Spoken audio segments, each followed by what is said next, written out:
I am confused. Being philosophically consistent and being a very honest person, I'm sure you can tell me where God came from.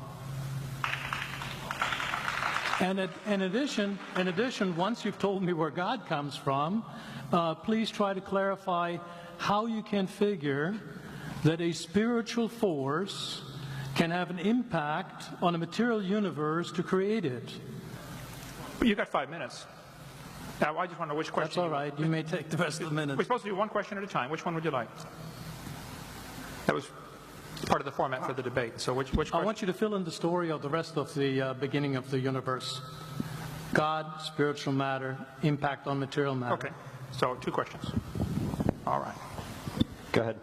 All right, your question, where did God come from, assumes that you're thinking of the wrong, obviously it displays that you're thinking of the wrong God, because the God of the Bible is not affected by time, space, or matter. If he's affected by time, space, or matter, he's not God. Time, space, and matter is what we call a continuum. All of them have to come into existence at the same instant, because if there were matter but no space, where would you put it? If there were matter and space but no time, when would you put it? You cannot have time, space, or matter independently. They have to come into existence simultaneously. The Bible answers that in 10 words. In the beginning, there's time. God created the heaven, there's space, and the earth, there's matter. So you have time, space, matter, created a trinity of trinities there. Just, time is past, present, future. Space has length, width, height. Matter has solid, liquid, gas. You have a trinity of trinities created instantaneously. And the God who created them has to be outside of them. If he's limited by time, he's not God.